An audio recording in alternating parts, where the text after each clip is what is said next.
Okay, over here I've got my largest foxtail palm, Wodyetia bifurcata. And as tall as this thing is now, I don't know how much trunk it's got on it. I'd say 13, 14 feet. It's never flowered and never seeded.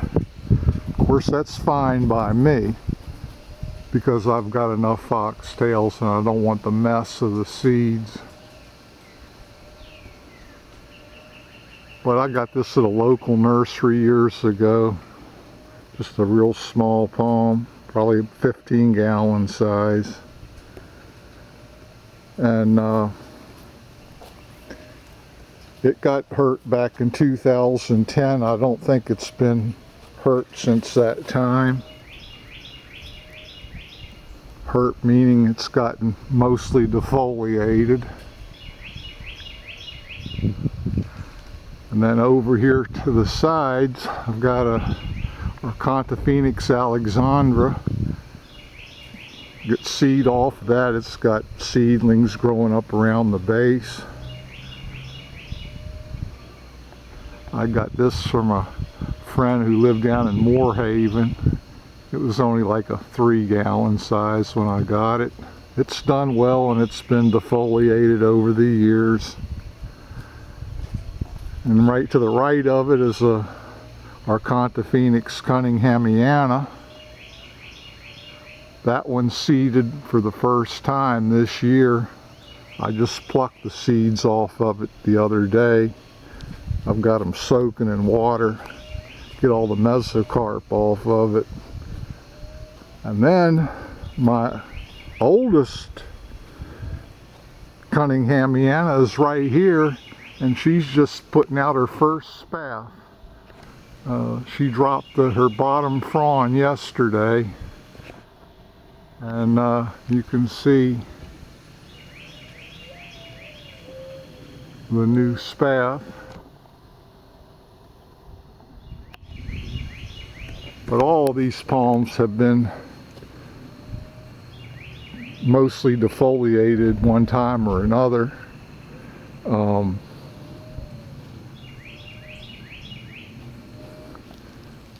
I think the cunninghamiana, they say, is a little bit hardier, but it's not that much hardier, at least in terms of frost hardiness.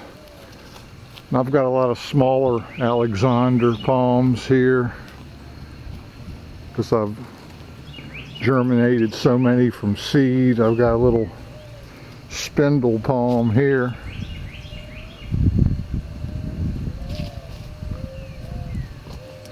Here's one of them ficus altissimas that I grew from cuttings.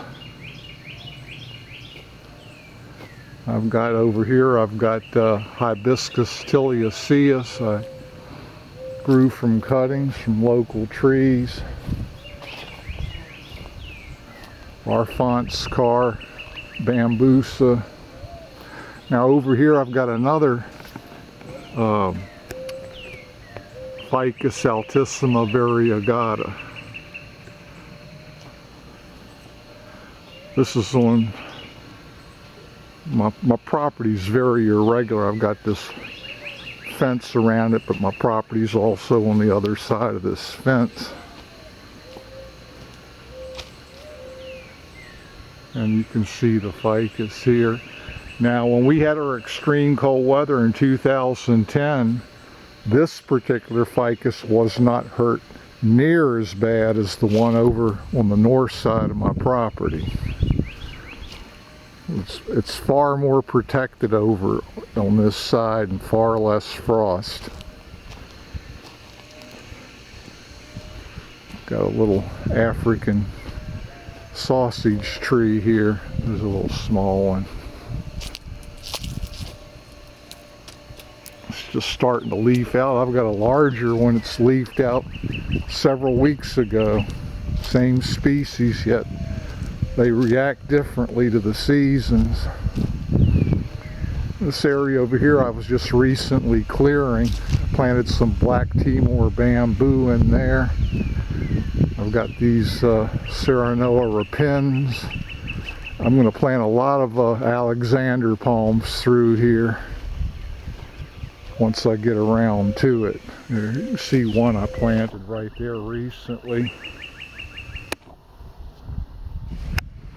I planted, I think, a double over here. Yeah, right there.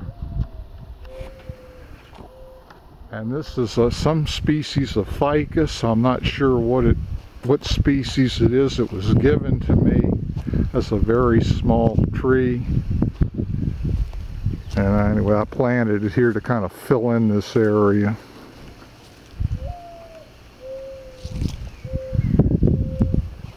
This area I went in here and cleared out except for the saw palmetto. I've got another ficus tree here. I just can't think of the species right now.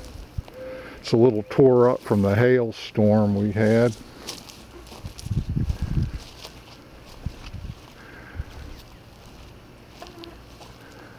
And down here I've got a bambusa chungi,